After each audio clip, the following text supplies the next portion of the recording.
Jamaica just provides a beautiful experience for me that just makes me fall in love with it more and more. For like the whole 2 weeks, almost every meal and every juice was from his garden. And I was just like, this is what's possible. Why do I not know about this? Why have I not experienced this? You see a lot of people who are frustrated with the racial situation in whatever country they're at. It's just like, we don't have to be here. A lot of people want to fight for equality and try to make situations better in those countries for everyone, and I applaud them. I just got to a point where it's like, that can't be my mission, where I'm constantly trying to convince people to accept me when I don't have to be here.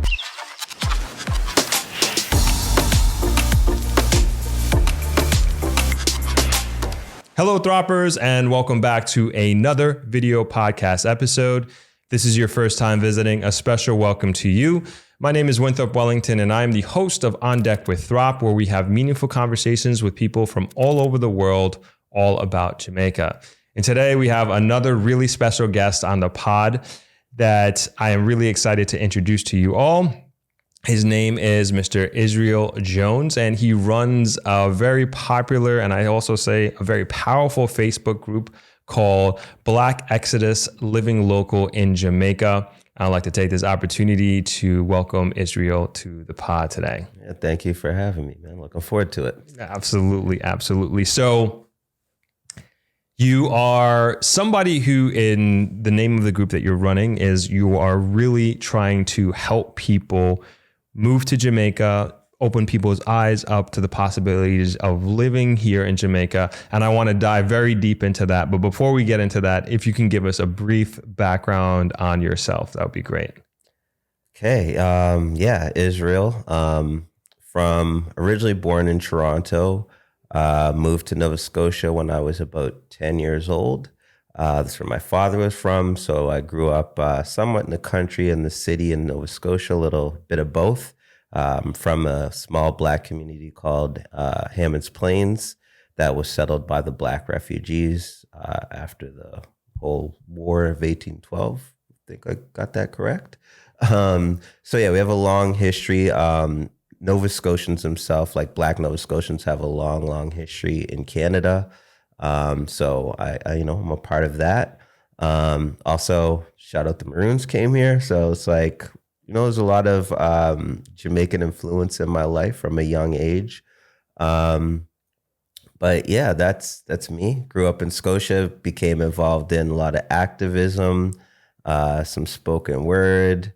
And at some point I was like, I got to get out of here and figure out what I'm going to do.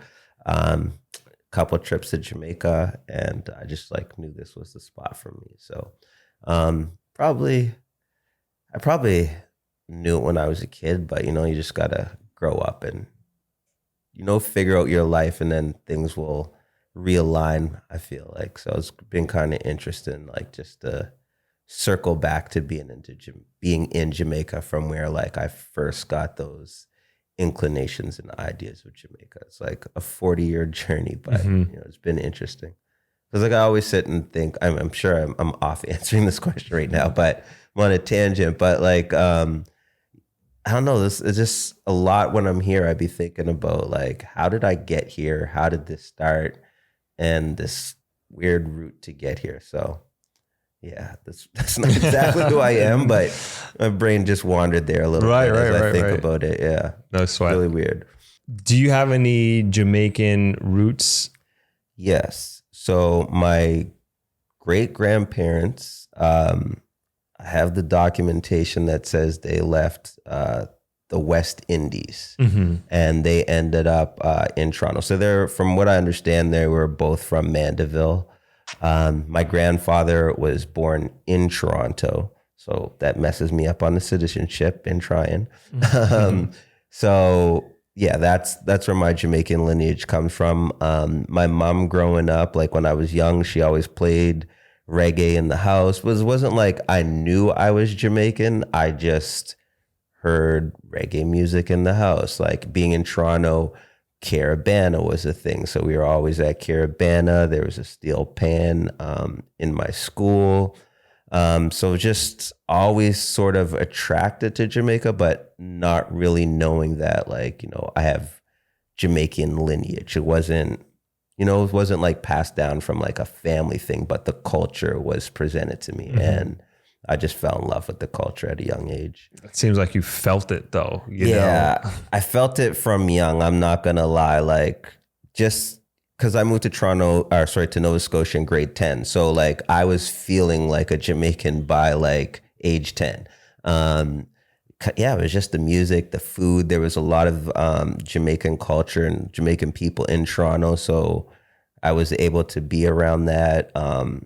Carabana was just like a big, big deal if you're in Toronto, especially back in the day. So yeah, all those things. And then when I was around 10, I guess, 88, my parents had their honeymoon in Jamaica. And we stayed at Turtle Beach Towers in Ocho Rios. And that's kind of all I remember. Aside, running around, playing, being a young kid. But what happened was we had traveled with a couple that they knew. And the husband in the couple was from Jamaica. So he brought his little brother to the resort to stay with us. So I ended up hanging with the brother for like, a good week. And then I got to go to his house for seemed like a week. I have no idea at age 10, but so I got to be in the countryside for like a couple of days or whatever. And that just, I don't know, that had a big impact on me. And I don't even particularly remember it, but like growing up, it was a big deal, like remembering that I was in Jamaica and being in the hills. And I just remember this game we played like every day with some like bicycle tire, and you're trying to roll it down the street, or I can't even remember the game exactly or where I was, but yeah, I have all these images in my head of me and my parents being in Jamaica and walking around the beaches and then being in the hills. So it was really, I think that was pretty impactful when I think back. I would say so, just knowing your passion and love for Jamaica and even this group that we're going to talk about shortly, for sure.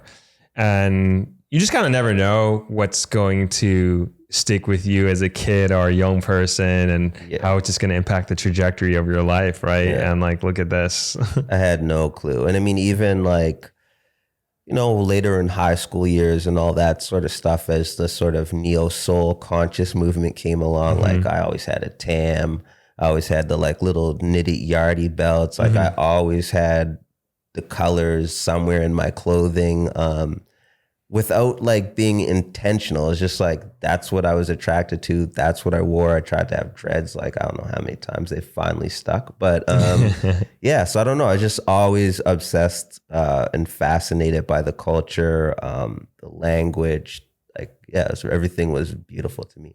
And then, I feel like somewhere along the way, I don't remember, maybe early in high school, I got like some it wouldn't have been DVDs, VHS cassettes of like Capleton at some concert somewhere. And I just remember him like the insane clouds of smoke. And I used to watch these like 4 or 5 VHSs over and over to like just get an understanding of like the music. And so all that kind of grew on me. Sizzla and Capleton were like big influences. I was coming up just listening to that. So that's so interesting. That's so interesting to hear. Like at this time, like at this age, like did you think Jamaica was somewhere that you wanted to spend a significant amount of time or live or move to? No. Okay. No. I wasn't even a big traveler or anything like that. I got to go to Paris one time as a poet. I went to the Gambia when I was young on an exchange trip, and that was pretty much the only travel I'd really done. I'd go back and forth to Toronto, and that was the extent of it. So it wasn't really until around 2016 I came for the Jamaica Poetry Festival, and we were in Kingston, and that's when I like started to fall in love with the place. Wow. And I had a really good guide. The first day we got here, the lady from the bed and breakfast hooked us up with this guy. Why is his name? I'm just drawing a blank. Why? I don't know why. I was like literally just with him in New York a month ago. But anyways, I don't know why I'm drawing a blank. Uchi, there we go. My bad. Shout out to Uchi. So Uchi came, he picked us up, he walked us all around downtown Kingston, everywhere. He took us to Almondtown, he took us to Life Yard, and we just had like the most amazing like tour that first day. And then we're just like, yo, homie, what are you doing for the rest of the week? Like, can we just hang with you for the rest of the time that we're here? So we just constantly went on all these trips with him, and like he would take us on like the local bus to do stuff or by foot because he didn't have a car. So we went to Bath Fountain by like local taxi and bus. And it was just like the most craziest journey. Like I'm looking at the roads, the way people are driving. And I don't know, I just like lost it. I loved the place. So when we got invited back again, it was like, oh, heck yeah, we're going. And then the next time we had someone driving us around, and that's when we went into Gordontown, like Papine to Gordontown. And that is like my favorite part of Jamaica. I don't know. I just fell in love with the way the houses are like sitting up on the mountain, but in like the gullies going through. And I was just like, yo, this is where I want to live. The year after that, we came back again, and I stayed with my business partner in his yard. And it happened to be right in Gordontown, right where I had claimed the year before I wanted to live. So I was just like, oh man, this is working out like too perfectly, you know? So yeah, it's every time I come, man, Jamaica just provides a beautiful experience for me that just makes me fall in love with it more and more. But no, I had no idea I was going to be traveling at all or coming back here. It wasn't even in the cards. Like, I didn't even know how much a plane ticket was in those earlier days. You know, it's just like there was no option. Didn't have a passport, none of that stuff. So, yeah. But once I got here, it was over. Was there like one particular thing that kind of put your mind over the edge that where you're like, this is it for me. Like, this is where I want to be. Yeah, when I stayed with my business partner, we were there for about 2 weeks at his house, and he had turned like your, traditional like urban yard. So it's like it was all concreted. I think they might even been used as like a bit of a dump before he had got there. And in the 2 or 3 years that he had been there, he had converted it completely into an urban garden, to the point where people were like trying to walk through his yard and get fruit and all that sort of stuff. And we ate for like the whole 2 weeks, almost every meal and every juice was from his garden. It's amazing. And I was just like, this is what's possible. And then like he told me what his rent was, and I was like, yo, I'm done. Like, this is it. You're telling me, like, and he had like the was it the Hope River, I think? That was like right in his backyard. So like one day the water ran out, and it was just like, went down to the river and just bathed in the river. And it was just like, how is this possible? Like, why do I not know about this? Why have I not experienced this? And yeah, I was just like, okay, that's it. At that point, so this was probably, we'll say around 2020 when I made the decision, when I was like in his yard, and I was just like, yeah, 5-year plan. I will be living here. I got to figure that out somehow, or at least buy land or whatever. And COVID hit, and I had land by like the end of that year. And it was just like, whoa, I did not expect all this that quick. Cause like I was looking for these lots and like no idea what I'm doing. I've never tried to buy property before, especially in another country. I had no clue what I was doing. I was just Googling and searching because I knew I had to get here. And then my partner presented me with the opportunity for a couple of us to buy land together. And I was like, yeah, hell yeah. That's awesome. I had no awesome. money at the time, like literally zero in my account as I'm looking. And I just agreed to it. And the ancestors provided the way, man. And they've been doing that every trip. Like I'm always like broke, figuring out how I'm going to get here. I just tell myself like I'm coming twice a year. I just like, usually when I get back, I'm like, all right, I want to get back in December. How am I going to do this? And I'll just put ancestors, help me out. And I swear every time before I'm getting ready to get on the plane, some pocket of money magically appears from somewhere. and it just helps me have the, easier trip. It's so weird. I don't even know how to explain it. Like, That's amazing. If it's meant to be, it's meant to be, right? I definitely feel like it's meant to be. Right. And I want to juxtaposition this, your thinking or even your decision, like I'm moving to Jamaica, right? The juxtaposition is like, what is your life like in Canada? I think I live a pretty decent life in Canada. I work for the government at our local legislature doing TV broadcasting. So, I'm around all the politicians of the province. I don't know that means anything, but yeah, I live a pretty decent life, taking care of my kids and stuff like that, doing a little bit of activism, prison activism. We have a radio show that caters to incarcerated populations. Just involved in a lot of like, what do you want to call it? Like anti-racism work, if you will, like trying to help out people when they get in a little situation. So, yeah, that's kind of what I was doing for a while, but I slowly kind of fell back into the shadows of that because that work gets stressful. And I also just started getting to a point in my life where I just didn't want to build up somebody else's country, someone else's company, someone else's business. Like I would look at it and you would see like the boss is having like a kid, and I'd just sit back and I'd be like, man, in 20 years, I'm going to be working for that kid. And I'm providing this man's whole like generational wealth. You know what I mean? So I'm just like, nah, I got to figure out something else. I'm kind of just tired of building up Canada, which is a country that I feel doesn't really respect me or our contributions the way that I feel we should be respected. And I just got to a point where I'm like, yo, I'm tired of building someone else's country. And no, Jamaica isn't specifically my country in terms of where I was born or whatever, but it's what I feel is home. And I'd rather build a country where my people are at and try to make that better, even if it's not like I'm not a citizen or whatever. Like, feels better doing it here.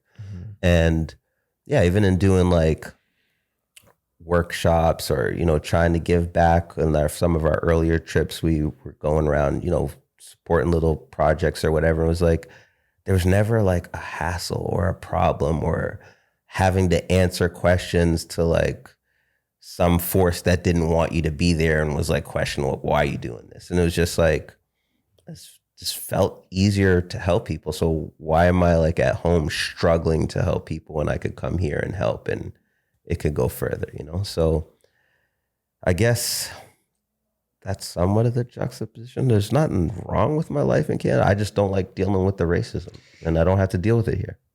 No, I think that's a fantastic answer. Thank you for sharing. I appreciate that. And I do believe a lot of people can relate to that. Yeah.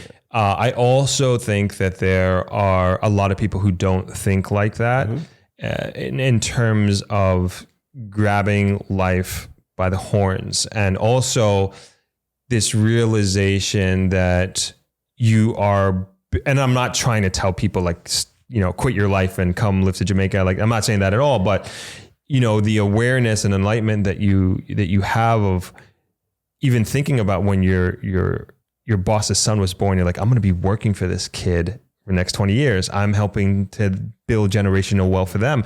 And I think that's amazing that you have that presence of mind to, one, think like that, and then two, to have the ability and confidence to do something and to take action and to be like, all right, I don't want to do that. I want to build up something that I can call my own. I want to build a life for myself and for my people, like you said. Yeah. And I think people, well, I'm already here, and I'm finding inspiration in your words. And I think a lot of people will also find inspiration in your words and your philosophy and your ideology and how you think about that. See, I just look at home. You see a lot of people who are frustrated with the racial situation in whatever country they're at. And it's just like, we don't have to be here. You don't have to stay. I mean, a lot of people want to fight for equality and try to make situations better in those countries for everyone, and I applaud them.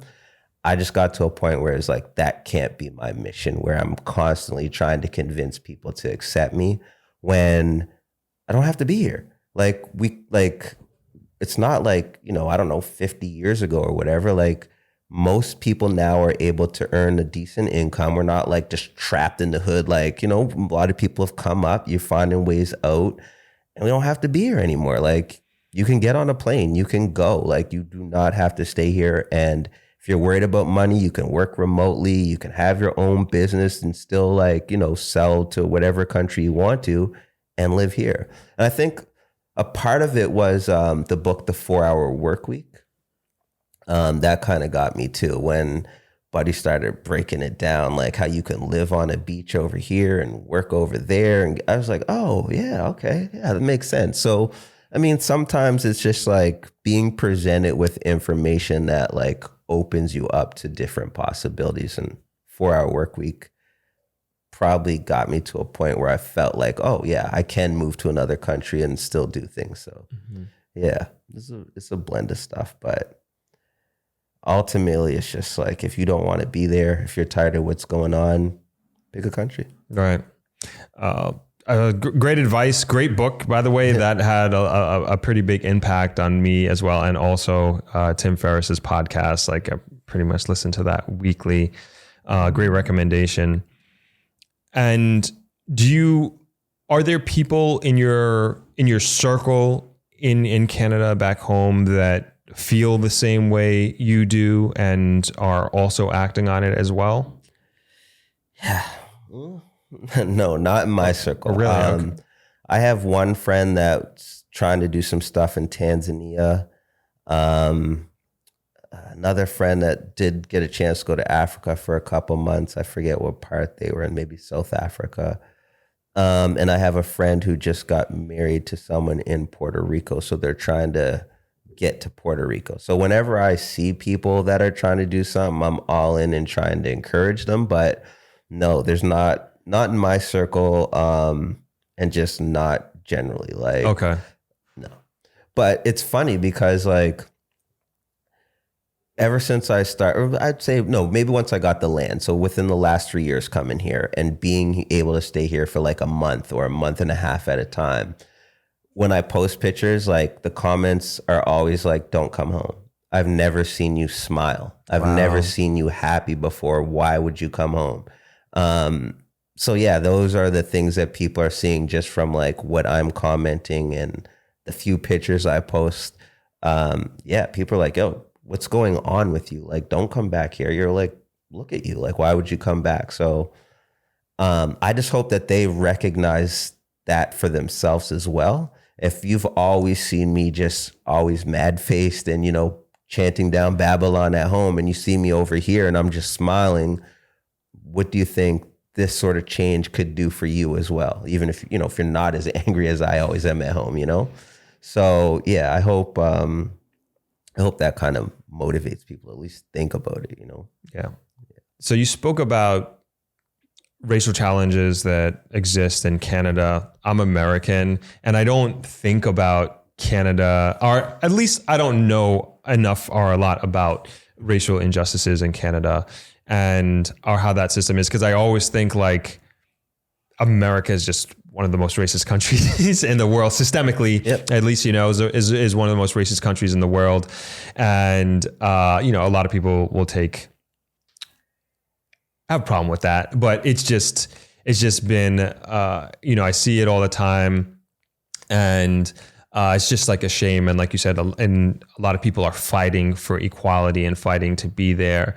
And so just really for my own curiosity, could you just tell us like kind of what it is like and what you do fight for when you are back home and you are making those strides? Okay. So first of all, the reason why people maybe aren't as aware of the racism in Canada is because we're the best at it. And we're like, Canada is very good at being racist with a smile. So you don't realize how bad it is. Really? So to be honest, I think we're probably the best like at racist countries. Like America will take all the heat, but we cause like with America, you have it like, it's in your face, shooting in the streets or whatever, like police brutality, that sort of thing. But But in Canada, it's just underhanded. Like apartheid was fashioned off of our reservation system, which is, where they keep the native people off on reserves. So like apartheid is based on off of that. So like we're kind of like the founders of it. And then, yeah, you look at just like our business people who have gone like exploiting resources around the world, like with the mining and all that stuff. So it's a whole different type of racism that's employed. But in terms of like Black life, Toronto, okay, everyone's going to feel differently about this. And I'm probably like what they would call a race man. So I'm hyper aware of these things.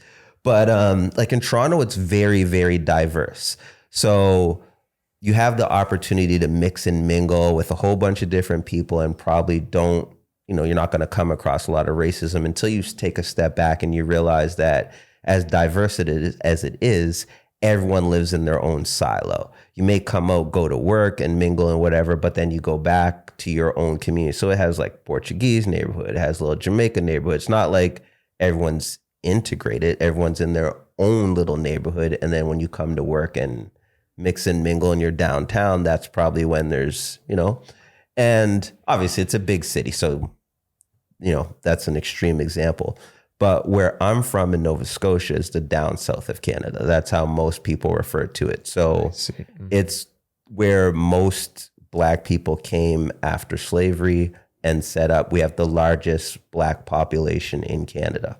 I'm going to get this wrong and some Nova Scotians going to kill me, but there's like 46, I believe, Black communities that vary in size. And I mean, some of them are gone now at this point in time, but the major ones that exist at home are North Preston, East Preston, Cherrybrook, Lake Loon. My community, Hammonds Plains, is very large. And I'm talking like maybe 300-400 families that are like all Black. The church, everything, like the community center is all run by like my aunts in my particular community.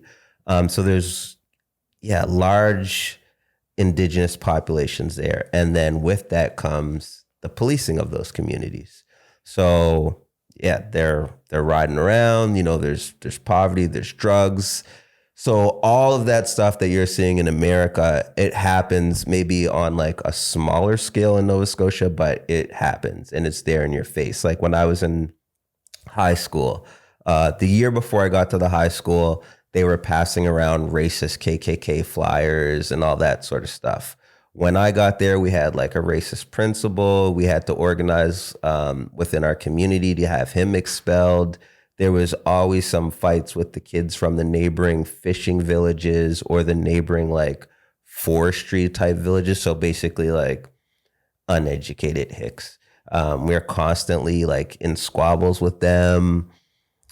Yeah, I mean, there's always some sort of racist upheaval. And then if you look at just like the makeup of the city, like, or not like the makeup of the community and how the jobs work. So like all the men work physical labor, construction jobs. The women end up, getting some type of professional secretarial job and they're more educated. So even just that dynamic of who's able to be a part of the society, like in terms of, working in like government jobs and all that sort of stuff. There's a whole lot to it. Like Canada is no joke. Nova Scotia, where I'm from, especially not. Cross burnings, I would say, what was that, about 5-6 years ago, they burned a cross on somebody's lawn. What? Stuff like Africville is a community that we have that the city basically kicked all the residents out. So first of all, they put them all there. They had like a infectious disease hospital, slaughterhouse, like all the things you didn't want in the city were put in that community. It had train tracks running through it. And then when they decided they wanted to move them because the ports and all that stuff, they came through, bought out whatever they could, literally put people's belongings in the back of garbage trucks to truck them out. And a lot of those people in that community were homeowners and they were moved to the projects. So a whole loss of independence, the ability to pass down generational wealth. And like that community was thriving. Like there was important business people there.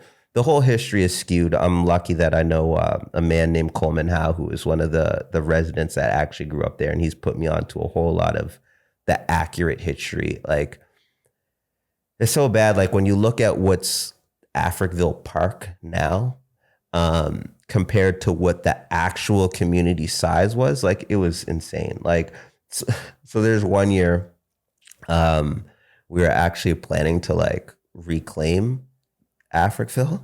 I had this plan where, like, you know, all these guys are construction workers. We have the materials. We have this one weekend where we have the reunion. So why not everyone come in? We set up our tents. We build like temporary establishments, and we don't go. And we wait for the police to come tell us we have to go. And that big media fiasco of you trying to remove this community a second time with everyone watching, blah, blah, blah. So I thought it was a good idea. But when I sat down and talked to some of the elders, they were like, but you don't even know where Africville's at. And then he said, so he made me get in his car. He drove me around, pointed out, and I was like, okay, yeah, we're not ready. We don't even have a clue what we're fighting for. Right. And that's from, you know, just not being taught properly in the schools about the history of Africville, because there's a certain history that they want you to know that's not necessarily accurate. So I could go on forever about the police there, driving while black, like all that stuff that happens in America. It happens here, maybe on a smaller scale because the population isn't as big in terms of the black people that are there, but it's all the same thing. Wow, never knew, never had no idea. Oh, my bad. I mean, you can ignore it if you want to. Like, there's plenty of people who just, get up, go to work, live their lives, come home, watch sports. And, they're not engaged politically with anything or historically, but I've never been able to avoid that. So Africville sounds like a version of Black Wall Street. it is. Yep. It sounds like very That's much what it that. was. Wow. Not in terms of like the business or whatever, but it was like an independent Black community that produced a lot of great people. And I never learned about Black Wall Street growing up. Yeah. Never heard of it. Never knew it existed. Never knew that we were thriving as a people to that level. And it would have been, that would have changed my trajectory as a child growing up, like my mindset, the confidence, everything, to know that like we did this and it was destroyed because of our own successes, and people didn't want to see us thrive and grow as a community and as a people. Yeah, there's so much history that, like, had we all had the opportunity to get that history, I think like just Black people in general, like every individual person, you just end up being like more confident, more strong when you realize where you came from and what we have actually accomplished, and that it was so great that people had to destroy it and sweep it under the rug and make sure you don't know about it. When I find out about things like that, I become extremely empowered. Like, that feels like superhuman strength when you get that kind of information. And yeah, I think just like in relation to that, when I went to the Gambia in '98, it was an exchange trip going on. I didn't want to go because, at that time, like, these horror stories of Africa, flies on bellies, blah, blah, blah, blah, blah. You don't want to go there. It's the worst place in the world. And I had a sister who was like, you going, we going. That's it. You're coming with me. We're going. And every week as we were going to the meetings, her mother and her sister and her used to just gang up on me and just tell me everything that they knew about Black history, everything that they knew about Black women, everything they knew about Black men, and basically everything I needed to know to have more confidence and pride in myself.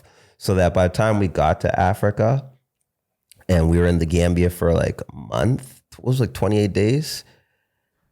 By the time I came back, like, you couldn't tell me nothing. That's like, we went through a naming ceremony. I got an African name. Went through this whole thing where you become a man in the bush with the elders, portion of it, obviously. Just all these experiences that was crazy. Like, we went to, what's it called now? Can't remember the name off the top of my head. Jufre, I want to say, which is Kunta Kinte's village. And so we met like his 8th generation relative, and they took us to like the slave fort, like the remnants of it. And then there's another portion where I guess it was like a part of the ocean, or sorry, the part of the shore where they brought the enslaved Africans there, and they would take them by boat to Goree Island.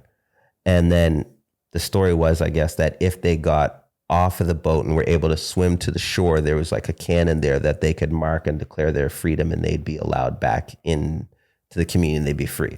I don't know how true that is, just a part of the tour or whatever, but that was a big deal to me. So I declared my freedom at that point in 1998 at 15, and wasn't no one going to tell me nothing different. I said I became a man by African standards when I was there, and I declared my freedom when I was there.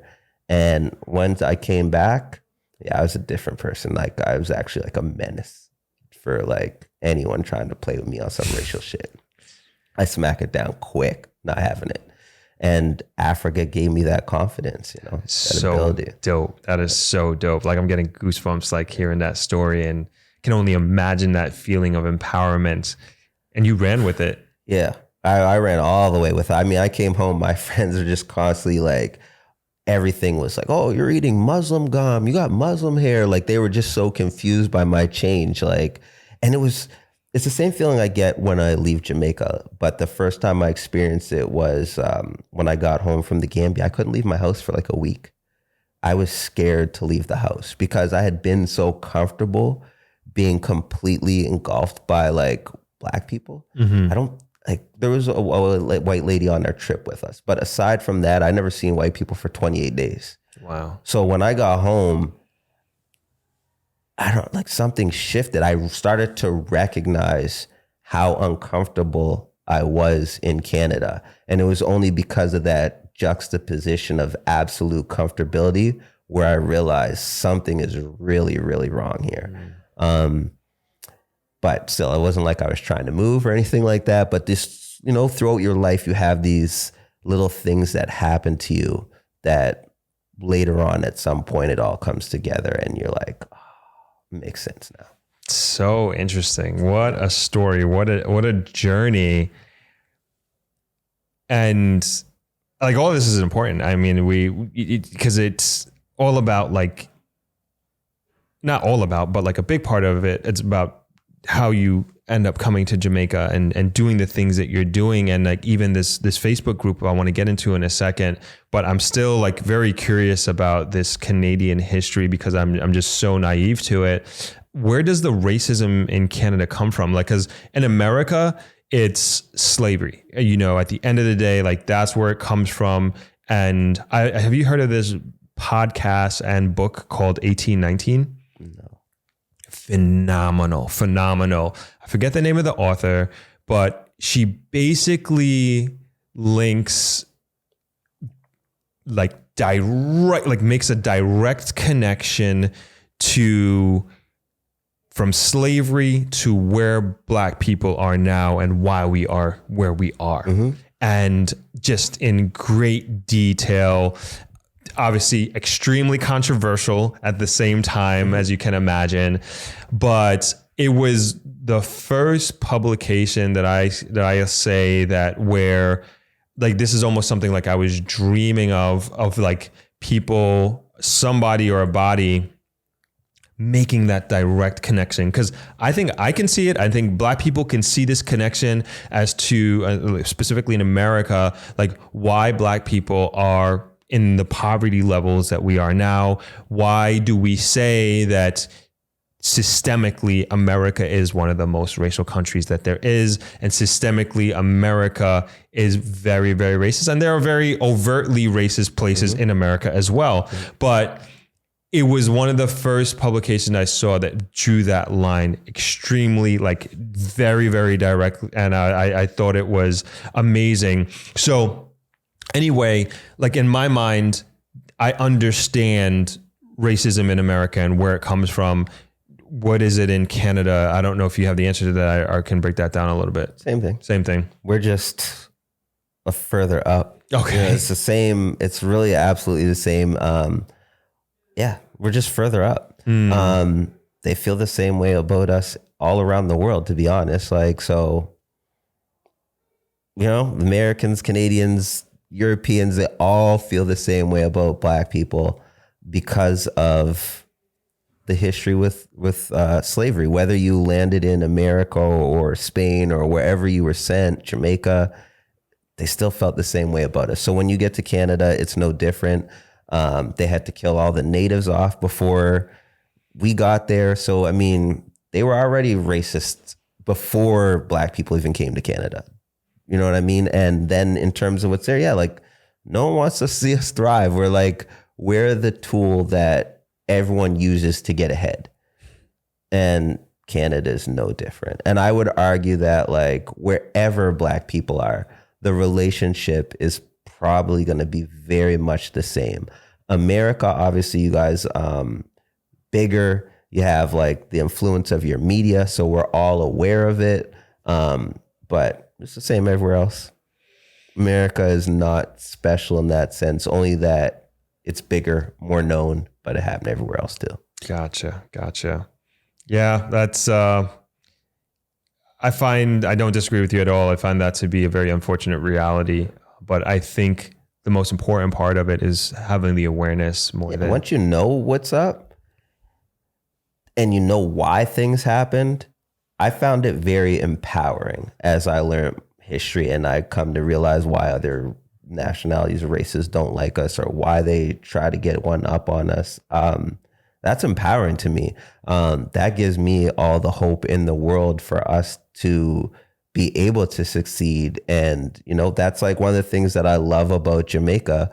And one of the things, like, I find it so hard. Like, I get it, but like, whenever I'm in, Facebook groups or conversations with Jamaicans and they're like, they don't want to come back because of this, and this. And I'm like, you guys are like in every country and you're like, Jamaican specifically, you play a major role in every country you go to.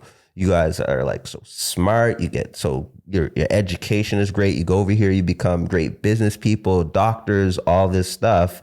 And I'm like, how amazing do you think Jamaica would be if y'all came back and made it better? Like, you can't wait on the government to do it. Like, we are that great. Like, you guys have come from this tiny little island with all the adversity imaginable. You land in America, you land in Germany, whatever. People just rise right up to the top. And you're telling me we can't lift this country up? I don't see how. Like, once the mental shift happens, like Jamaica, Africa, the Caribbean in general, like Black people in America, Canada, whatever, once that consciousness hits that level, I think it's kind of like over for everybody else. And I don't mean like in domination thing. I just mean in terms of like us being able to really come up, be world leaders, global leaders. And I think that would be for the good of the world, really, because we're such loving people, like forgiving people. Like, so I think, yeah, once we get to a point where we can really start to excel, things will change globally, not just for us, but for all of mankind, which is, I think, also a reason why they suppress our knowledge of Black Wall Street, Africvilles, all these things that allow us to like have that confidence to be great again. Mm-hmm. And dude, you hit like on such an important point and subject matter that continues to come up on my channel. And just in this zeitgeist of move to Jamaica, don't move to Jamaica, I'm not going to do it because of X, Y, and Z. And it's exactly that. Like you said, imagine we take that skill set, that mindset, that education, that experience, and you come back to Jamaica and you build Jamaica instead. And that's what, like when I get comments like that on certain videos where I'm talking about the potential of Jamaica, and like I truly believe this in my heart, that the potential of the Jamaica and then also the trajectory that we're on, whether you want to believe it or not, when you look at the facts, when you look at the evidence, we are on one of the greatest trajectories that we've been on in the history of this country, for whatever reason you want to call it. And we can get into that if you'd like, but it's happening. And then there are people out there that either refuse to admit and recognize that this is happening when we're moving in this very positive direction. And then there's another set of folks that focus on the negative. And it's like, I'll never move to Jamaica. I'll never do this. Why would I move to Jamaica when I can do X, Y, and Z in the Germanys or in the Americas or whatever it is? And I'm just like, dude, Jamaica is not gonna get out of where it is. And I'm not saying we're in the best place ever. You know, I'm not saying that. We got work to do. We have challenges. I recognize that. But how are we going to overcome these challenges? Like, who are we going to rely on? We can't constantly point our fingers at the government and saying the government is not doing this, or wait on the government to do X, Y, and Z. It's the people that make it happen. It's the people who commit to the country. It's the people we're like, I am going to help build my country. I'm going to help build my community. And if we don't have that mentality, other people are going to do it. And they are. Yeah. And I mean, but see, I feel like it's messed up because like I see Jamaicans coming together to do things like the little road projects. Sometimes you'll see the guys working together to fill potholes, or, you know, I do see a lot of the coming together in Jamaica, just not at the level that it needs to be. And the same with like Black people at home. Like, I just feel like we've been trained, and the what's been presented to us is that the government is supposed to be the answer, whether it's like, you know, social assistance, welfare, whatever type of programs that exist. Because of our economic position in these countries, we typically go with that type of help where we rely on the government. We know it's bad, it don't work or whatever, and we always complain about the government, but there's that certain reliance on the government. So one of the things I do like here is like that Jamaicans are a lot more independent in that sense. Even if you want to call them hustlers or higglers or whatever, I love how much entrepreneurship I see here. Even if it's not official and maybe people don't know, you know, technically how to run all their business, but like, I love seeing a guy got me the other day and I loved it. He was like, yo, you want some mangoes? You like mangoes or papaya? I'm like, yeah, I love them. He's like, okay, I'm gonna come back. He goes down the street, 10 minutes, he comes back with a bag of mangoes and papaya. And he's like, oh, give me like $1,000 for that. I'm like, yeah, sure, no problem. It's a big bag of mangoes. Thank you. And then I'm looking at the mangoes and I'm like, oh, wait. He knows what trees around the yard to go get some mangoes from. He literally just walked down a lane, grabbed some mangoes, came back and made $1,000. I ain't mad at that. Right, like, can't knock it, right? That's brilliant. Like, and the fact that you can actually do that and just have that mentality of like how you're going to make $1,000, you know, like, and of course that needs to be developed. But I love that sense of entrepreneurship here. Like, every stall that I see, barber sitting back there or whoever's doing whatever, I love the entrepreneurship here. And you don't really see that at home, but obviously it has to be taken to another level. But I think Jamaica has everything it needs here already to be successful. And with the help of, you know, some people coming back or whatever, it's just going to blow up. Yeah. And I think that's true of wherever we are as a people. Once we get the opportunity, we tend to excel. Yeah. So I agree with you that I really do like how innovative that Jamaicans are. And I even say like Jamaicans are not a lazy people at all. You know, they're not, generally speaking, they're not people who just like sit around and do nothing. Like, they're out there trying to make something of themselves. And I guess we more just need kind of, I think this is something that you might be alluding to, is just like, we just need more community and getting together and working towards a common goal more than anything else. And for sure, the diaspora can play a huge role in that process, and a huge role that I think can accelerate the country in a big way. This is something that like I continuously encourage people, subscribers who watch the channel. It's just like, man, there's like a double incentive here. Please, like, use your skills that you've gained over however many years of being abroad, your education, bring that here. Come help build the community. Don't wait until the job is done and you say, okay, now I can move to Jamaica. Yeah. Jamaica's a first world country now. Now I can go back no, be a part of it now. Help accelerate that process. And the other side of the thing, that coin, and the other benefit to it is that not only do you get to help build a community and build your country, but it's a huge benefit to you as well. You're getting in early on a country that I believe, and hopefully you believe as well, getting in on your country, not a country, your country, before it gets to a point where it blows up, so to speak, in a positive way, not like literally, right? And you can be a part of that. And I said this on a previous podcast that I feel like being here, living here in Negril and having a vested interest here, having multiple business here, I feel as if I've gotten in on Microsoft in the 70s.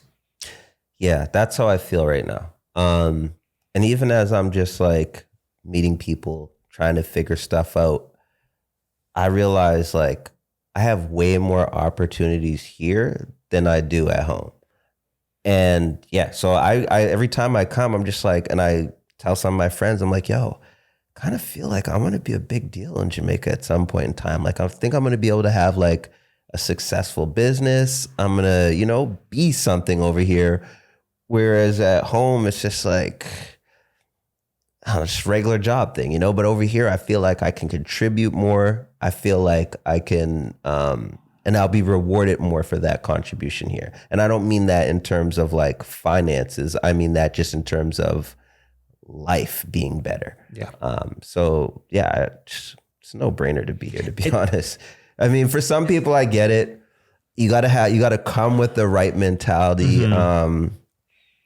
You kind of gotta be like, I guess that living local mentality, like, but I don't know, like there's just too much opportunity here. And it's so crazy to me that certain people don't see this, and they have the skill set, they have the experience. And I'm just like, how do you not see this? My son was here 3 days and he was like, oh man, I could do a business like that. I could do a business like that. What if cause he's thinking about buying, getting into trucking. Mm-hmm. And then he's like, oh man, all these trucks over here. I wonder how, and like every time a truck goes by, he's got something to say about it. So like, as a young man at 22, his mind is open up at, first 3 days, he's seeing the possibilities of what you can do here. So I don't know.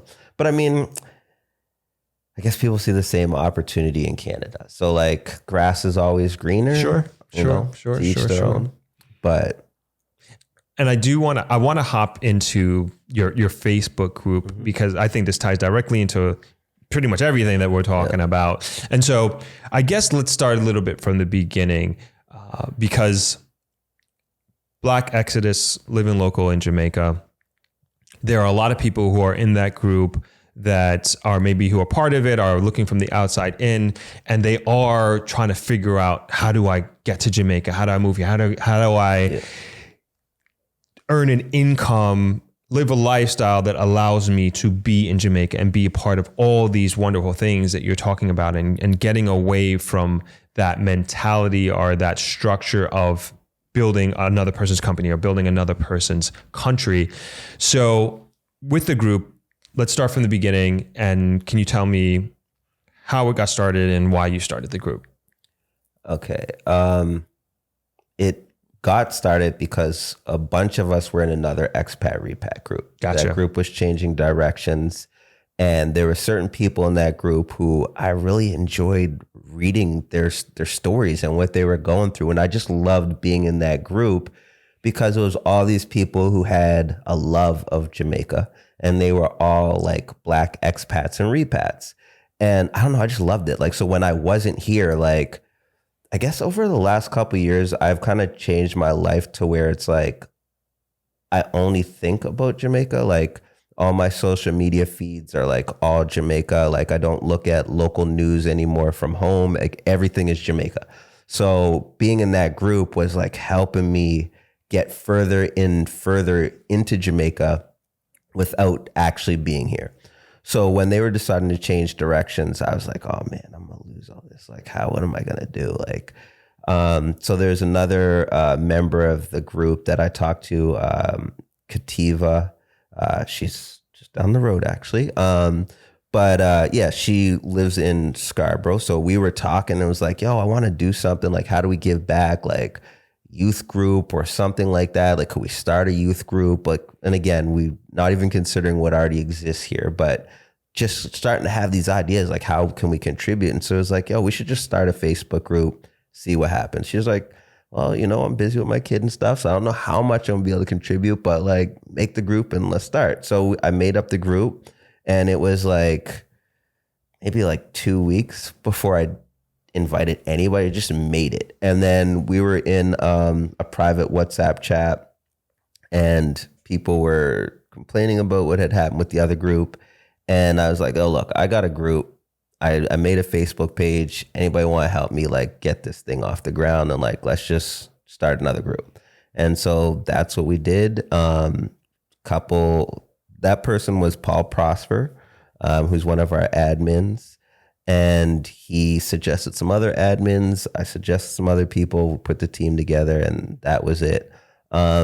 I know what the name for instance, we chose Black Exodus because we didn't want to have expat or repat in the title, because it seemed like there was, at certain times, there's like a clash between the two groups every once in a while, or and I just was like not even like a clash, but like repats are like, oh, they're already Jamaican. Expats are like, oh, they're not real Jamaicans. So it's like, yo, let's just get rid of all that. Like, we're all just trying to leave like some sort of bad situation and be happy in Jamaica. So that's why we chose Black Exodus. For me, the living local part is like the most important. And I guess even for people who are coming here, like, how do you want to live? Like, what are your expectations for life? Like you were saying, like with the comfortability, the job, what are you going to have? For me, it's like, I never want it at home here. So I wanted something different. So I wanted local. I didn't want to like build some big concrete house. I wanted like some cabin that looks like where everybody else lives. You know what I mean? I wanted that, like, just, I don't know if you want to call it authentic because everyone lives differently, but like I wanted something that was more bush, I guess we'll say. I wanted a more bush rural life. And so living local, that sort of like meant that like, yeah, I'm not going to be in like a gated community. I'm not necessarily trying to be around a Starbucks. I don't necessarily need to have a gym nearby. Like some of those things, like I just didn't want to bring Canada with me or be around those Canadian things. And so that's the living local part, is to make sure that everyone kind of got entrenched in the community. Now, obviously people join the group, they have their own, everyone has their own lifestyles, fine. But that's kind of like where I was coming from in terms of how I viewed the group. Awesome. And would you say the majority of your group members are individuals who are living here, or it's folks who are trying to make their way here and kind of using it as a source of information and community building? I think it's a little bit of both. There's a lot of people that have already moved back. And so they give us a lot of help for the people that are trying to come. And then there's people who have made a number of trips. Like people are always asking me stuff, and I'm like, yo, I'm still in the process. I don't live here. Like I know I started the group or whatever, but I don't have all the answers. I'm trying to figure it out. But like we have a good admin team, and like the members are very helpful in like providing information. So yeah, you get a lot of people who come in as like, I got to get out of America. How do I move to Jamaica? Like I want to set up a business, and people are like, well, hold on. These are the steps you have to go through. Like some people are like, I plan on moving to Jamaica end of the year. And we're like, yo, have you been there before? Like what parish are you thinking? And then, we try to tell them like, try to come on an extended stay. Try to stay in 2 or 3 different places so you could get a feel for what will suit your needs. And yeah, we just try to help people. People ask on how to ship a barrel from this state or that country or whatever. And everyone just kind of tries to do their best to give, accurate information as the best that we can. So no, that's awesome. That's the best way to do it, right? Yeah. People who have done it already. Exactly. And they have the willingness to share their knowledge and share their experience. And a lot of people will make that update. It's like, yo, there's one girl I remember, she was trying to get some solar stuff and some sending some supplies here. I started watching her journey from the other group. And now she posts like, yo, I'm doing this. I got this. I just shipped my barrel. Here's the barrel process. Like, I'll let y'all know when I get it. And like, yo, I found out that, you know, when you ship solar, like you get this kind of a discount or whatever. So like people constantly update like whatever they're going through. And I think that helps people, but it also keeps people engaged in seeing that it is possible to do it. Especially like people's like, oh, I got a dog. How do I bring a dog to Jamaica? And there's someone there will explain to you the process, how much it costs and all that. So I think it's great. Like, and we have a number of realtors who try to help people, you know, find a location to be. So yeah, I really love it. I mean, we can't answer everything because everybody hasn't experienced everything, but Right. I think we do a good job. No, that's dope. That's dope. And I opened up saying like your group is very important and very powerful because I found, I don't know if you've seen this yourself, but in having this podcast, like I've definitely seen an uptick in the interest of folks, particularly Black folks, wanting to leave wherever they are and really make Jamaica their home. And for various reasons, you know, for different reasons, you know, corporate America, racism, whatever have you. And so when I first started, your group didn't exist. Yep. And folks were they're trying to get any resource on the internet to figure out if this is possible and who has done this. But now there are so many people who have done it and really showing like, hey, this is possible. And I'm a regular Joe Schmo. And if I can do it, you can do it. Right. Yeah. And that becomes a very powerful narrative. And now you have a group of people who are online as part of this cohesive Facebook group that is helping other people like go through what they've already gone through. Again, super powerful, super important. I know for me, it's like, I don't know people's financial situations or whatever, but I feel like I'm probably one of the brokest people in the group. One of the brokest people trying to make a move like this. And I'm just saying, look, it is totally possible. Like whatever your economic background is, if you're like, you know, sitting in the hood on welfare and you're thinking, oh, this is crazy, there's no way I could ever make it. It's so doable with just a little bit of discipline. Like if you find like a few people to help you out and you make a little group of people, you can do it. It's not as hard as you think, but it will take some work and it will take mental discipline to get you here. But you can totally do it. I feel like, I want to say on any budget, you can do it if you have the mental discipline to get over here and, you know, just live humbly. You know what I mean? You can do it. So that's my thing. I'm always just trying to tell people, look, you can do it. Like, and it doesn't like, obviously I love Jamaica, but like for Black people, I'm like, yo, just go home. Wherever you decide you want home to be, pick whatever African or Caribbean country, throw a dart at it, whatever, go there and like figure it out and make that. It's because like, I can't imagine the journey of trying to move to Jamaica or anywhere in Africa. Like I know there's going to be challenges, but I can't imagine it being as challenging as like daily living surrounded by racism. Like that just takes so much toll on your life that you don't even realize until you get away from it and have to go back to it. And for me, yeah, leaving Jamaica, going back, I'm just like, yeah. There's only so many more times I can like force myself to go back in that uncomfortable situation. Like that, can't do it. It's not worth it. So again, powerful stuff. And I think great advice. It is very possible. It is very possible. And I will encourage people, we'll do this again, but I will encourage people who are out there who are even considering making this move is to join this group. We'll have it in the description below and hear what community members have to say. Talk to them, ask your questions, read the post. A lot of informative, educated, experienced people in that group. So I encourage you to join it and be part of the conversation and hopefully be part of the movement, so to speak. Yeah.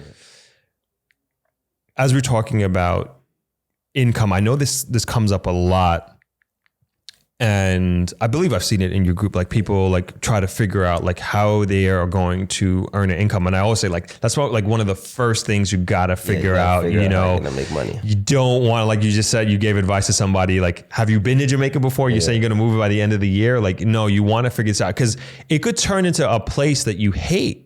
And you're misdirecting that hate or that angst because you didn't prepare yourself, especially from a financial perspective. It's like, it's one thing to be poor in a place where you grew up, but to be poor in a foreign nation. Yeah, that's a different. So what kind of advice do you give people or have you seen in your group as far as that concerned in terms of earning an income and making a living? A lot of people suggest remote work, having some type of foreign job and working remotely. That's most people suggest, or starting an online business of some kind.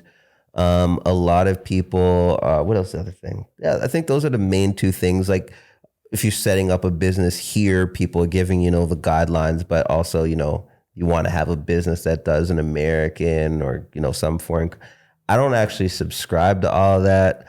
To each their own. But for me, it's like, I don't know, like, what do you need to actually live here? Like once you have your housing secured, what do you actually need to cover? For me, I remember going to the Source Farm on one of my early trips. And I think it was Nicole I forget her name now. But I was like, so like, how do you pay your bills and everything? And she was just like, what bills? I have a cell phone bill. We have all the food that we need. We have solar heating for the water, solar for electricity, all this. And she's like, so my cell phone bill's around $3,000 a month. Jamaican. Yeah. Mm-hmm. And she's like, I had a job, but it ended about 6 months ago or whatever. And I ain't worried about it since. And when I heard that, I was like, whoa. Now, it's obviously not as simple as that. You might need propane or, certain things. Obviously, you're going to need gas to get back and forth. But she was like, yeah, but we take all of our vegetables to the market. We sell our stuff at the market. And that's what we use to pay whatever little bills we have, gas that we need. And I'm just like, yo, what? It's like just wrapping my head around that. And it was just like, and then again, I'm thinking back to my partner at Jamu's yard. And I'm like, yo, we did eat out of that yard for 2 weeks. We didn't have to go to the grocery store. So now I'm starting to calculate, like, what do I actually need? Like, before you move on, can you explain what the Source Farm is for everyone? I don't even know how to describe it. The Source Farm is like an eco village where they build these beautiful dome houses out of like a very sustainable practice. And it's an eco village where they got a whole bunch of sweet stuff going on. I highly recommend getting on their Instagram and checking out what they have. Like between Source Farm and the Jamu were like, those were the two sort of entities that allowed me to see like what could be possible, especially in terms of like maybe worrying a little bit less about having a job because you can have that food abundance. And I mean, what else do you need, besides food and water? I don't, you know what I mean? Right. So it just, it depends on what you need. Like my partner doesn't leave the property. Like once a month, he goes and gets some cat food and dog food. Mm-hmm. That's it. He don't leave. So he don't need a whole bunch of money. It's just a cell phone bill. And I mean, out there, we got solar power on a battery, but that's it. It's just, you can set up a life here that really is as low cost as you want it to be.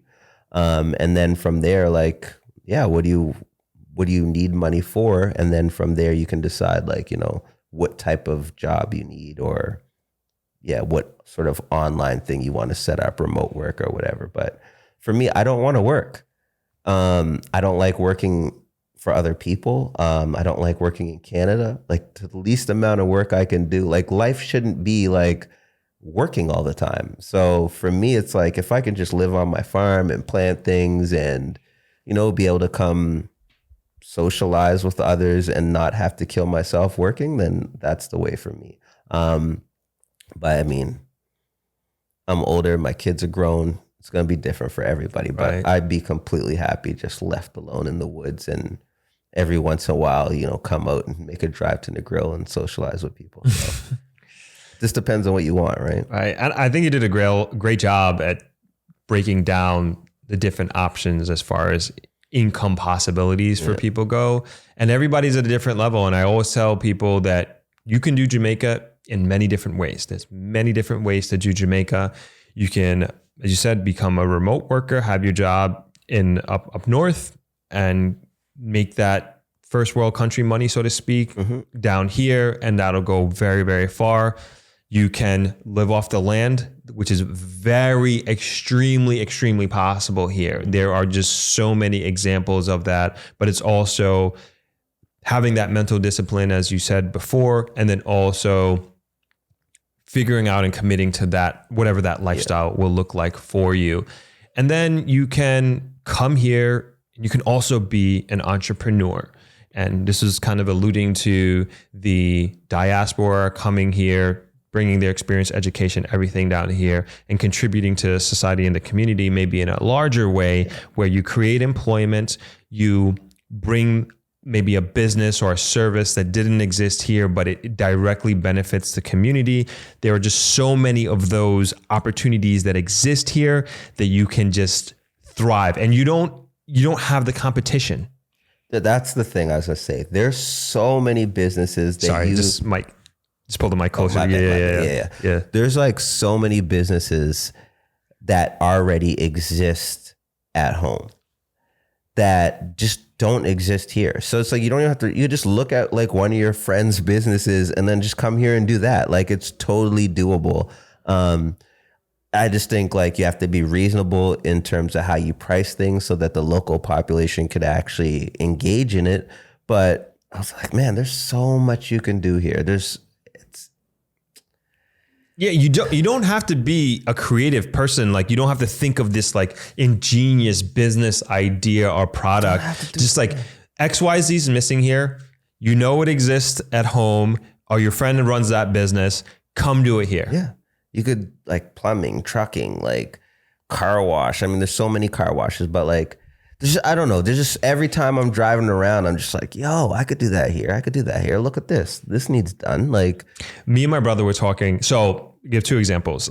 So one thing I'll say is like here in Jamaica, the carpenters are phenomenally skilled. They are very good. Like, and that's a big thing about why I love being here. Like if I need something to be built, like it can be done. Phone call, same thing with like, you need an electrician, you need a plumber, you need to go to the dentist. There is no, I gotta wait, I gotta make an appointment, I'll see you next week. Like it'll get done that day, they're coming. So going back to carpenters, they're extremely overworked because they take on too much business, and this is a problem in the industry, at least here in Negril, and I've heard other people in different parts of the country say the same thing. They just take on too many projects. And so like, let's put that on the shelf for a second. And then me and my brother were talking about IT workers here. It's kind of the same thing because they're on a lot of it. So we're upgrading our network here at the hotel, and these guys are, again, overworked. They're taking on too much work. They're taking on too many clients, and they can't balance and really serve their clients at, I wouldn't even say at a high level, but at a basic level. But now you take somebody who has worked in network and IT, or maybe they're not even a carpenter, but they come here, they have organization and management skills.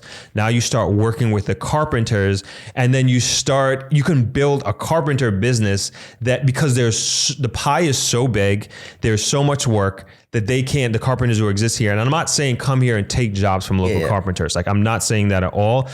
I'm saying that there is so much work beyond the amount of work that the current carpenters can take on, that you can come and do a business that is very organized and that you can serve the community better. Same thing with IT. I don't understand like how an IT company hasn't come here yet, at least here in Negril, and just kind of just taking on in a big way all the IT job, all the IT needs of this community. It's all individual dudes, and they're trying their best. They're very skilled. They know what they're doing. They know about the different technologies out there, the different equipment, but they're taking on too many clients. And that's also, I guess, the double-edged sword about Jamaicans not being lazy, is that they are willing to work. They're willing to take on these entrepreneurial feats, but they don't know when to say no. I feel like it's just like the management and organization part of those businesses. Yeah. Like that's it. They know what they're doing, but it's just, there's also a little bit of what they call like robbing Peter to pay Paul a little bit. That happens a little bit. Yeah. But again, like I get why that happens. It's just, people got to take the job when it's presented to them. Can't leave money on the table. You don't know where you know what the next job. So I get that. But yeah, just that little management piece, once they sort of like get that worked out, everything will run a lot smoother. But even the way it is now, I'm like, I'll take it. It's not the worst. Yeah. It could be a lot harder. And plus, like, when those things stress you out, I'm always like, but I'm in Jamaica. It's all right. I could be in worse places. So, when those sort of construction things happen, like, because it's happening to me now with my property. But yeah, I don't know. I think it just boils down to the management. Yeah, no, you're exactly right. It's just like getting that, but kind of just going back to the opportunities is like you mentioned car wash, like that would do good here, like a mobile car wash, right? Oh yeah. Why is there no like go around to people's houses and do the car washing? That would be one thing. Property maintenance, property manage. Like there's just so many. Okay, so one of my things from a tourist perspective, I find that like most tourists I know, when they hear about something, the first thing they do is probably check their Instagram or TikTok for, that particular hotel or that tour or whatever. Even like with all these little cook shops. And I'm like, when I hear about one, first thing I do is let me check my Instagram. Let me see what the food looks. And if they don't have one, I'm like, or if you check on Google Maps, because you don't know, like, you're just here for a couple of weeks, you're trying to figure it out. And if they don't have like just that little thing that you can go look at, because we in the West engage with social media so much when we're engaging with a business, I'm just like, well, there's a business for somebody. Go around and like set up social media and make sure that people have their like Google presence, social media presence. Right. And you don't have to charge them a whole crazy amount. You can have like 6 clients or something like that at like, I don't know, $50. It doesn't have to take you a whole lot of work, especially if you're like already familiar with that at home. And then it's just like, make sure they send you a picture every day to post. Right. It's not that hard, but for them, maybe because they don't always have access to the internet, maybe not tech savvy or whatever. And you could show someone how to do that. It's not like you have to do them. But so like, yeah, you can go around with a business where you either do it for people or teach people how to do it. Cause I think that would be like a great use for most businesses. Yeah. No, I think that's a great idea. It's just simple, outside the box thinking, but very doable. Yeah. Very doable. And I think people in small businesses would definitely eat that up. If you got any kind of a business mind, or if you've ever had a business idea in the back of your head, there's your job when you get here. There you go. To be honest, like you'll probably be able to do it here. So yeah. And you had mentioned your land earlier, your property. Yeah. I definitely want to talk a lot about that because one, it's like it multiple aspects, right? Because one, you're Canadian and you bought land in Jamaica. That's something that a lot of people are interested in. How is that possible? How did he do it? 2, you're doing farming in a big way, and this is something that people are so interested in and want to do, especially the diaspora, and learn about it, learn how it's possible, if it's possible, and how to do it. And then it's also going to be, I think your goal is to also live on it eventually, and that to be where your home is. Yes. So in terms of my property, I'm extremely lucky that two of my partners are Jamaican and live here full time. I can never say his name right, so I'm just gonna say it, Jamu. He was in Canada for a long time and I want to say Jackson Hole, Mississippi or something like that. And I just knew him from activist spaces. So I had been watching him and hearing about him and kind of being nervous of him because he was just like so hardcore politically. It was like someone I looked up to. So I'd never comment. I would just be trying to learn from what he was saying as opposed to challenging him or anything. And then when I came here, I got a chance to meet him on a few trips. And then, like I said, in 2020, I was looking for property when he hit me up. And he was like, yeah, I got 3 other people. We're looking for a 4th to try to get some land. And I was like, heck yeah, I got no money at this point in time. I mean, literally $0 in my account for everyone figuring out how you can do this. And I was just like, yes. So we start looking for the property. They're driving around Jamaica, going to all these different properties and then reporting back to us. During this time, Justin Trudeau announces COVID money. So they're going to give out, whatever it was, $2,000 a month or whatever. And I just watched everyone around me start getting the money, going shopping, going doing this, going doing that. And I said, that's reparations money.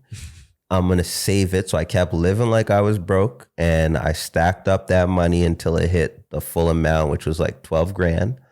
And maybe like a month before it hit the full amount, we had found a parcel of land. The first one fell through. So I was lucky because I had no money. I wasn't ready for it. But when we got to the second one, I was like, oh, I'm almost there. So yeah, my whole half was funded by COVID money. And this is what I say too, like I was tired of building up Canada, you know what I mean? And so here's this money that's given to everybody to help re-stimulate the economy. And I'm like, nah, I'm taking that and I'm going to try to stimulate this next economy, which is where I want to be for life. You know what I mean? So that felt really good to me. I can't lie. Like taking money that was intended to help Canada, and maybe I shouldn't say this, but whatever. I don't care. That's what I did. You can't get it back now. It's gone. So I did that. I got my tax money and I used all that to pay for the lawyer fee and everything. And then I had this land. And lucky enough, like I said, I got 2 great partners. Jamu is like a master farmer. And then Patia just knows how to do all the administrative stuff that comes with it and how to get the surveyor and all these sort of things. And then my other partner, Scott's a great business mind. And so, yeah, between the 4 of us, I'm just like the creative, like, I don't even know what I'm doing, but it's just been fun. And it's been like a really great journey. So as soon as the borders and everything opened up after COVID, I was able to come here and start seeing the land. And like that first trip, I remember just the drive and like you got to go across this field and through, because like we're literally in the bush. And I'm just like, oh shit, like where are we? Like, oh my God, this is crazy. Is this it? Is this it? Is this it? Like I'm just looking at jungle, you know what I mean? Mm-hmm. Then we finally get there and we start walking onto the property and I'm like, well, where is it? It's like, this is it, Regin, all over here. I'm like, I don't know what I've gotten myself into. Like, I was fearful because in my mind, when you buy a lot in Canada or probably similar to America, like I have an idea of what a lot looks like. The forest looks a certain way. So I have like this thought in my mind of what I was going to see. And then when I get there, it's just like complete bush and like thicker than like our Canadian forest, obviously. So I was just like, oh my God, what did I do? I think I bit off more than I could chew. And especially because none of us had like a whole bunch of money to just clear it and build roads and do all this sort of stuff. We like literally had to do things ourselves. So yeah, when I like realized what they had done in the months leading up to me getting there, like literally cutting a road by cutlass from one end of the property to the other, and then carrying the soil from one end to the other, the water, the plants, driving back and forth to Kingston. Like I just broke down crying because it was unfathomable that 2 people had done all this work to get this property to this state. And I was just like, it was just amazing to me. And I just knew I was in the right place, right situation, and everything had worked out. And then, yeah, every trip coming back, I'm just like, what am I doing? Like, a jam move started building a cabin, and like, I'm out here, like, shaving these big old trees, dying of sweat, walking up these hills. I don't know how to farm. I'm like way in over my head. I'm just like, what am I doing here? But like loving every minute of the process. And then, yeah, I start camping out there in his unfinished loft. We got no bathroom. We got no water. We got no power. I'm trying to wrap my head around how am I supposed to use the washroom out here? Like a pit toilet. What's that? Like, I don't even understand these terms, And then like, one day I'm walking and I like, I'm going down the hill and I put my hands into some type of spike tree. I'm like, what the hell? And I'm like, what kind of tree is this? Why is this tree so violent? Like, and you just start experiencing nature different, the centipedes, the frogs. Like yesterday I was on the property and I'm just moseying along to the front to meet the surveyor, just walking down the path. Next thing I know, I got my cutlass, and thank God I had my cutlass. As I'm walking, I'm like, whoa, big old huge black spider. And I almost walked right into the nest. I'm like backed up, falling on the ground, like, oh my God, oh my God. Because I admit I'm completely out of my element here. But I love that process. Like one day we were collecting coconuts and I had on sneakers with no socks. And I looked down and there's like good 50 ants biting up my ankle. Oh, I lost it. Fell down the hill, took my shoe off, threw it, sock off, going crazy. Like just slow. Like but I mean, every time I come, it's just another journey. Like for the longest time, I thought I couldn't swim. I was very uncomfortable swimming. I haven't swam in since being a kid. I relearned how to swim on this trip. A friend from the group was going to Rick's to go swimming. I went with them. My son jumped in the water. I'm like, oh, okay, like I gotta do this, So I get in there and I started swimming. And I actually I know how to swim. Like I had been so afraid. Even the first time I went to Rick's with another friend, I would not let go of the ladder. I just hung on for dear life and said I got wet, and that was good enough. But now, I don't know, just every trip, Jamaica opens up more and more of my personality and more of my true self, and just things that I never thought I would do, or just stuff you wouldn't do being in the hood at home. And I just come over here and I'm just like, yo, let's just do it all. So buying a property and building it the way we are has provided a lot of experience and journey for me. It would have been great to just come pay to have people do it all and just build up my house, put my gates and all that. But it's year 3 now and all I have is 4 columns, but it's coming, you know what I mean? And you just keep going bit by bit. And I don't know, man, it's a great experience. And then the whole farming thing, that's a struggle. I don't know nothing about farming. And as we were buying the property, I thought I was doing something. So I took permaculture course. I took 2 permaculture courses online. I have a friend who has a little farm plot. So I went down to her little farm plot and helped her with some pumpkins, thinking I'm knowing something, you know what I mean? Then when the first trip I come here, it's oh yeah, bring a cutlass, da da da. So I buy all these tools and I get here and they're just what's that? That's not a cutlass. You need a real cutlass. And then yeah, you go to farm and I'm like, oh, it's rocky soil. I got to dig up all this rock with a pickaxe. But I thought you just move the dirt around, chuck a seed in and go. What do you mean I have to rip the head off the pineapple to plant it, or banana sucker?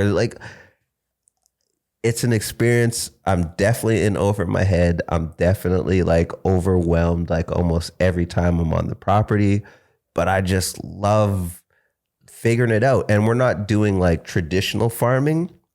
We're building a food forest. So that in itself has its own challenge. A food forest on the side of a mountain. So it's not flat land or nothing, no water, like I said. So it's just the journey, when we first got there, having to go to the stream and just fill up all these jugs of water. Look, I'm 120 pounds. man telling me I got to carry 2 17-liter jugs of water, one in each hand. And I'm just looking at him sideways like, how? I'm not built for this. And then, yeah, you figure it out. Like I take one at a time, but you slowly like just start figuring out. And then like, I just have like a whole new appreciation for like the hardworking Jamaican that we talked about. Like people are going to work all day and then coming home and doing some of this extra stuff on their own properties. And it's just like, damn, you cannot say no Jamaican is lazy. Mm-hmm. Like this is a lot of hard work under that sun. We're across from a cane field. So I'd be looking down, thinking about like my ancestors working those fields back in the day and how hard they worked for someone else. And now here I am under the same sun working as hard as I can, but for myself and for the future of the country. So I don't know. It's a great experience. I really love the food forest that we're doing. It's a challenge, but like a lot of upfront work. And then it won't be so hard once we get it all established. But yeah, it's crazy. Dude, amazing. Just so many elements of that story. No, I love it. And what a feeling that must be. It's your land. Yeah.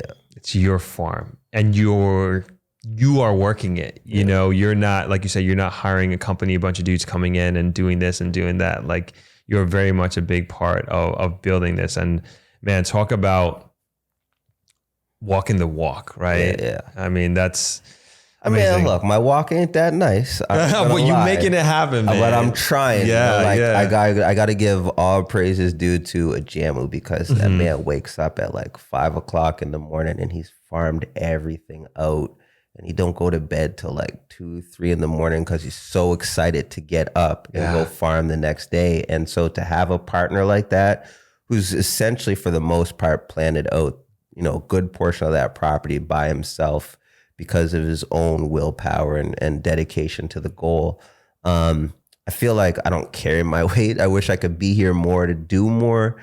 And even when I am here, if I was just more skilled and knowledgeable, but it's all a part of the learning process, and we all contribute in different ways. So, but yeah, man, you can do it. That's what I'm saying. Like, go grab you a couple of friends. You can figure this out, like for sure. Like, I think a lot of people are gonna find inspiration in that whole thing you just told me. Like you said, I mean, you come from Toronto, from the city, and you out in these fields farming, carrying bales of water, and you're working the land and making it happen.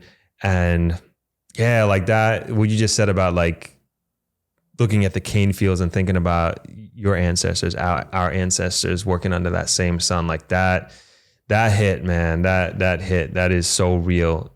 Well, it's something that a Jamu always says, and it's not something that I'm necessarily prepared to do, but his mentality is that like we worked all that hard for the slave masters. We can do that same level of work for ourselves. Now, it's 2023. I don't know that I could work as hard as our ancestors because we are definitely not built mentally or physically like our ancestors. Our ancestors were some special people. And we've grown up with a lot of convenience that has made us like, a little bit soft for some of this stuff, but we can get there. And I think, the other idea is like, you got a lot of people who talk about revolution and, like, well, maybe not so much nowadays, but, we got to rise up. And it's like, he always say, well, but how? What do you, like, you can't handle being in the bush for a week.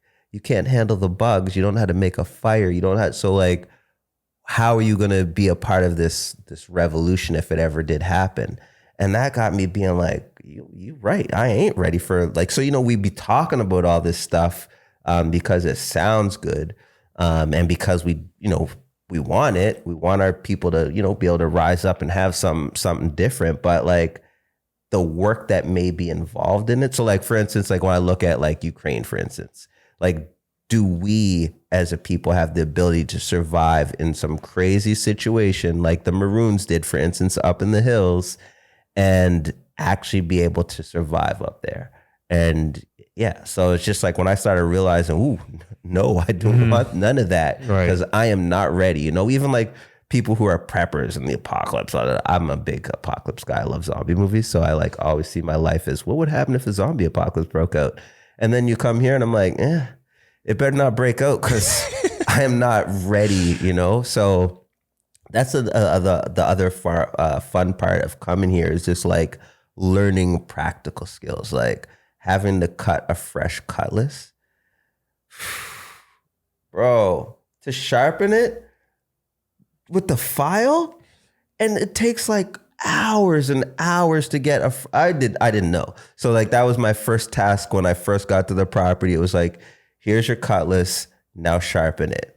And that was pretty much my first day and a half, like just sitting there with the file and someone showing me and making sure you have that right sound that it's supposed to make.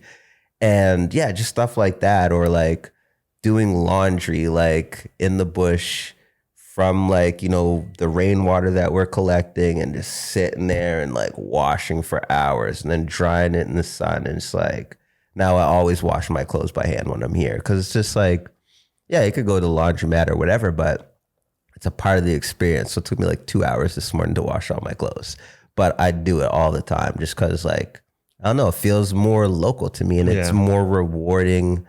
And yeah, I don't know.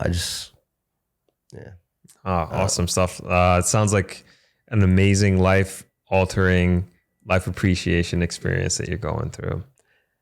I guess there's so many things as I start to be thinking about this stuff, but like the opportunity for like not just my immediate family, but the rest of my family and my community as they watch me go through this experience. And like, you know, everybody has their homes in Canada and all that stuff. And I'm like, yo, I don't want that. Like for my kids, like, you know, everyone's dream, you build up your house, you pass it on to your kids or the business or whatever. And I'm like, okay, cool. You could have a house down the street, or you could have to get on a plane, go to a whole other culture to get access to, you know, this inheritance, so to speak. And I don't know, I feel like that's going to be fun for them when they like, there's stuff there for you, but you got to get out of here and go have an experience to get to it, you know? Yeah. So I kind of like that. And just, I hope for my family, sort of like the extended, wider family, the same things, like seeing those opportunities. Like we're going to be the first people in our family that got property outside of our Black community and just trying to change something up for future generations, you know? That's awesome, man. Yeah. That's awesome. It'd be nice when my cousin's kids can come, you know? Right. And they can start figuring out how to get their little piece or whatever. So that's how it starts. Somebody in the family, you know, will have to start that process. And you did that for your family, man. It's like breaking the chains. Right. There you go. So I want to bring it back to the Facebook group and when and how we first initially met was you were doing, I believe, your first in-person retreat here in Negril. And you also have some other events and retreats coming up in the future. And I just want to talk about that experience and also learn a little bit about the future retreats that you have. Yeah. So yeah, I don't know. The group's only like at this point, maybe 5-6 months old, but I didn't even realize we were probably only 4 months old when we were trying to do a retreat, which is kind of crazy, but whatever. We had our first little link up here in Negril. It was really good. Like we had a good turnout, a good 40 people came out. We've, you know, visited some local establishments and we tried to do a little beach cleanup, trying to get, you know, people to start doing some community work, the first steps.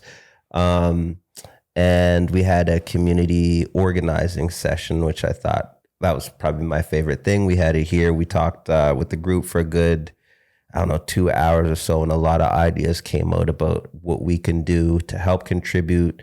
A lot of people are reminding us to, you know, tap into what already exists. Don't need to recreate the wheel, and, you know, organizations we could support as opposed to just creating our own things. So I really like that. I mean, my focus is community work, so that was kind of the highlight for me. But yeah, we just had a good time. Like for 40 people to come out for a group that's only been around 4 months, and I don't even think we had. I think we maybe had around 300 people at that time in the group. Like that's a good percentage of a group to turn out. So I thought it was really successful. I feel like a lot of people had a good time and enjoyed it. So we're having another one. I guess we're doing them quarterly now. Okay. I don't know if that's too ambitious for us, but it seems like a good opportunity for group members and people who are here to kind of find their little tribe. Like you have some people who are like just getting here. They maybe were, what do you want to call it? Like they're a homebody at home, so they don't really know how to get out and mix and mingle with the community here, or they haven't had an opportunity, or they're fearful, or whatever the case is.